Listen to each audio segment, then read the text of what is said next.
A lot of trailers dropped today, by the way. People are like, Alan, do you see the Mario Brothers? I'm like, no, but I think I saw every other goddamn thing that's... Oh, I didn't see the Mario Brothers one. But They dropped that. They dropped Indiana Jones 5. Oh, my saw gosh. that one. The Dial of Destiny. Is he 100 yet? How old is that 70-something. But they digitally de-age him. It's coming out next summer. They dropped Guardians of the Galaxy 3. That one looks fun. Which is in May. And they dropped... Transformers. Yeah, a kid from Cleveland is directing the Transformers movie. Oh, yeah? It's What's coming his name? out. His name is, oh, God, what's his name? I was just reading about it. He directed, he took over Creed 2 from Ryan Coogler. Jim Misney. No, it's, the movie is called Transformers Rise of the Beasts. Yeah. Because all of a sudden you're supposed to believe that animals turn into robots. No. So do you want to know the Transformer mythology? Oh, God, Stephen do I ever. Just very quickly, Stephen Capel Jr. is from Cleveland, Ohio. He's 34. He's the guy that directed the movie The Land. Remember that? Yeah, I do remember that. With MGK and Yep. so that got him some attention. That's awesome. And then Congratulations, man. they grabbed him to direct the Creed sequel. I think Stallone might have handpicked him. Speaking of Guardians of the Galaxy, Stallone's back in that. Yeah. So Stephen Capel Jr., So in the the new... pride of Baldwin Wallace University, is the director That's of this. Bury, Ohio. Yes, it is. I live there. She's running the track every morning. She's not. He's the director of Transformers Rise of the Beasts. So one thing I like about this Transformers, they actually use the much more original designs for Optimus Prime and Bumblebee. They look like the toys that I played with when I was a kid. You know, they don't got in the Michael Bay one, he's got flames all over him and stuff like that. And he's a different kind of truck. This one looks exactly like the toy from the cartoon show, which I'm not even a huge Transformers movies fans, but just seeing that, I was like, well, this one looks good now. Like OG Transformers? Yeah. So that looked cool. And then Well, there was a show in the in like the 90s, and it was a cartoon, but it was one of the early computer generated image cartoons called Beast Wars. And my little brother was really into that. Yeah, I remember that. And there, instead of Optimus Prime, is Optimus Primal. Oh, God. And so these are the Beast Machines? Is these that are what it Beast is? Machines. And Oh, okay. basically, whenever they go to a new planet, they try to adapt to look in. So they'll imitate whatever their surroundings are. So the Autobots saw cars and trucks, so they became cars and trucks. What is it? I don't. Decepticons? Beast Machines The fell Beast Machines, whatever they're into called. the jungle. Because they fell in the jungle, so gorillas and cheetahs and stuff like that. All right. Well, anyway, Stephen Cable Jr. from Cleveland, Ohio is the director of that. Cavaliers play tonight here at home against, let's say, The Magic tonight. Tracy McGrady and the Orlando Magic. Not Tracy McGrady. Penny Hardaway and the Orlando Magic. Nope. I know. Dwight Howard and didn't he play for the Orlando Magic? At one point, yeah. Shaquille O'Neal. Also, yes. Star of stage and At screen. one point. But come on. Vince Carter. He played, I assume, because he played for every team. Yeah. So I assume he played for the Orlando Magic. Who do they have now? They got Bol Bol. Do they have think. Bol Bol? I think they have Bol Bol, and I think they have Mo Bamba. They got Mo Bamba, yeah. But the Magic are not a good team right now. What's his face? The guy that wore the boots during the dunk contest last year, and he's Cole Anthony. Okay. They got him. They got the first overall pick this year.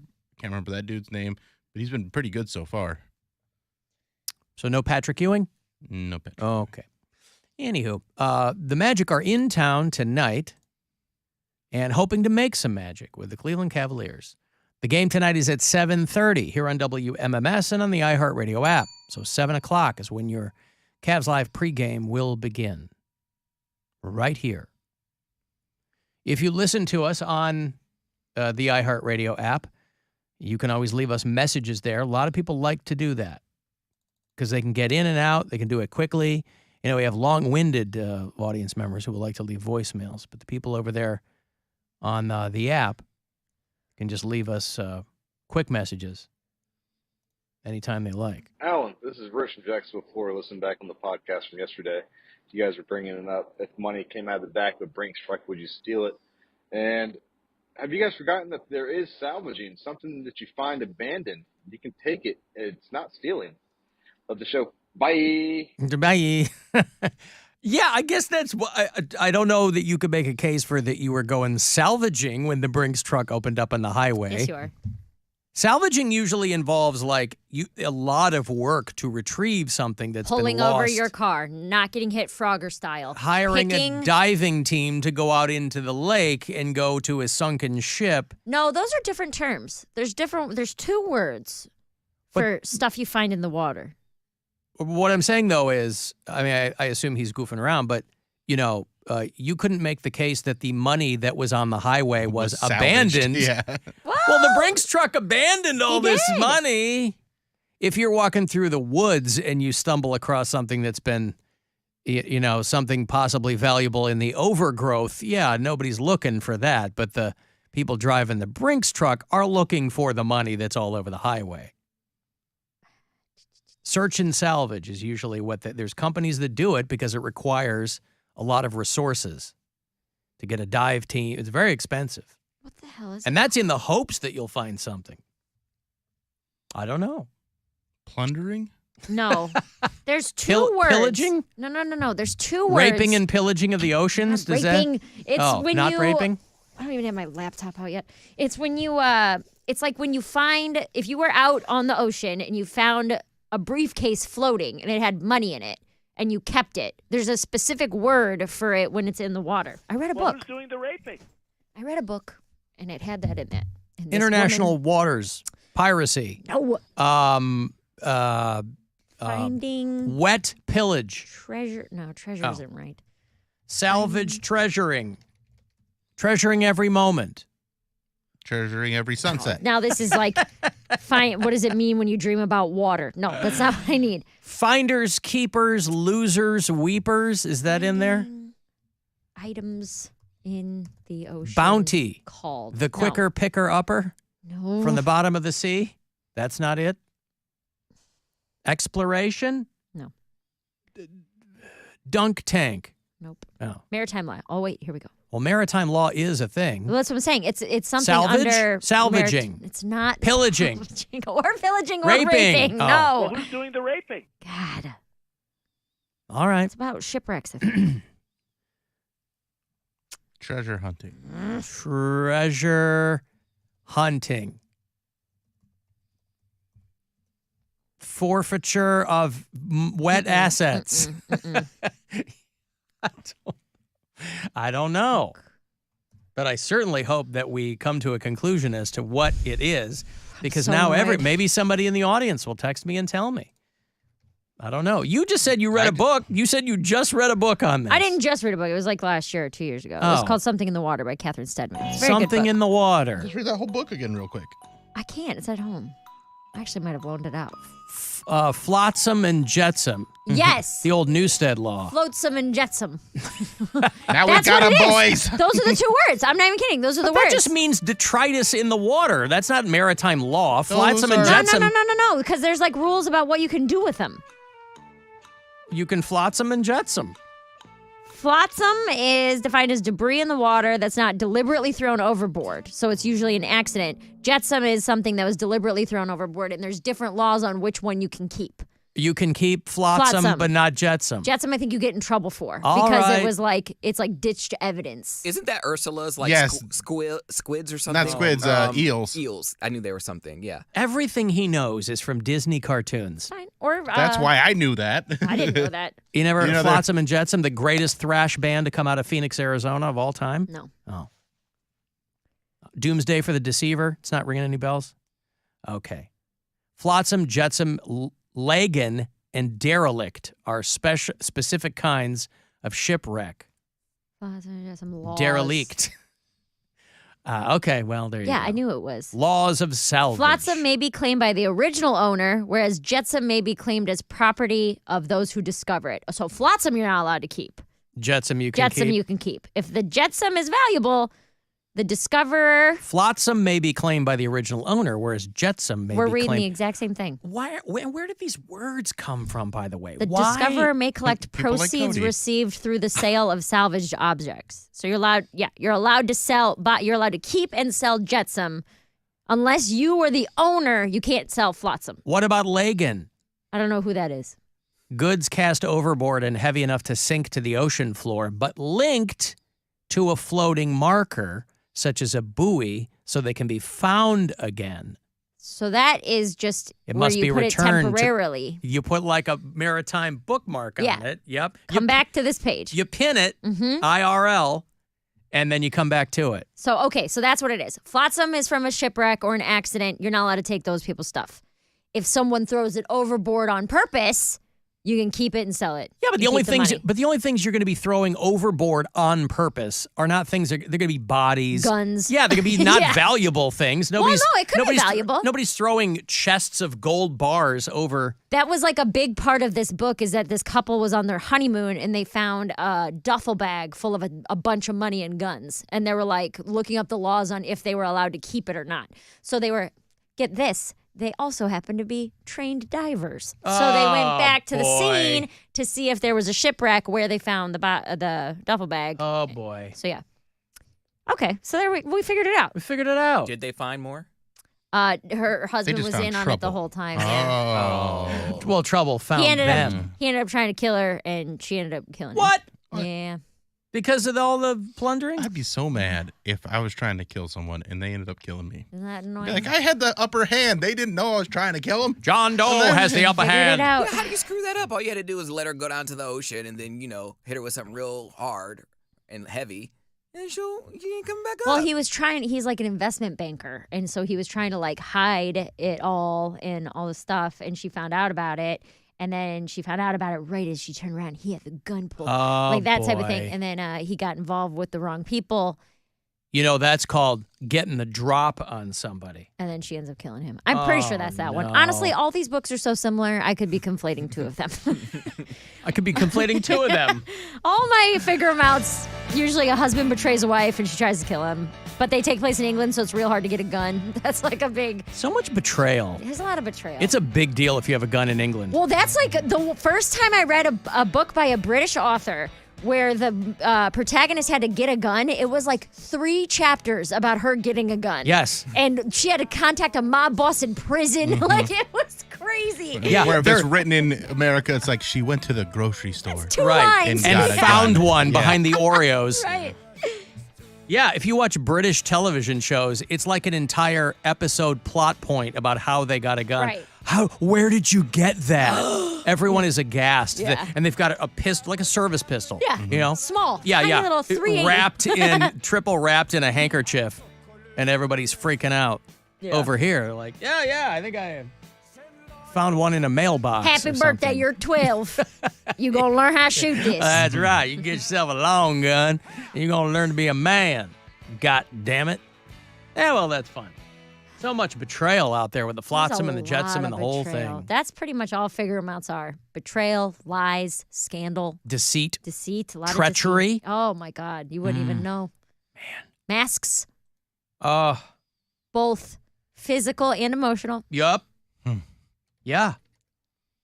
We're all wearing masks. Metaphorically speaking. Right. Oh my goodness, so much that lies in the human heart. Yeah, it's So sad, much you know? distortion and oh my goodness, falsehoods and fiction and other F words. Secrets. Yes, subterfuge and oh, good grief, misrepresentation. So much misrepresentation in these books. You are not who I thought you were. Not as many representations. Well, it's a brave new world, really. Depends on how you want to identify. I was reading about a guy who got really, really mad. This was in Georgia. Alan, this is Dustin. A guy who was really mad that he was left off the most wanted list. A guy in Rockdale, Georgia. Every week, the Rockdale County Sheriff's Office puts a list on their Facebook page of the 10 most wanted violent offenders. people who aren't screwing around. And then one week, this guy, Christopher Spaulding, he went into the comment section and he said, "How about me?" He was wondering why he wasn't among the most wanted people in the county. And then the sheriff's office on their own Facebook page responded to his comment and said, "You are correct. You have 2 warrants. We are on the way." And they arrested him. So, he's like, "Hey, man, I'm out there. I'm doing violent stuff." So, bitch, we out here. Yes. What you mean? Like Poundcake says, this guy's out there in those streets. You gonna pull up? Right.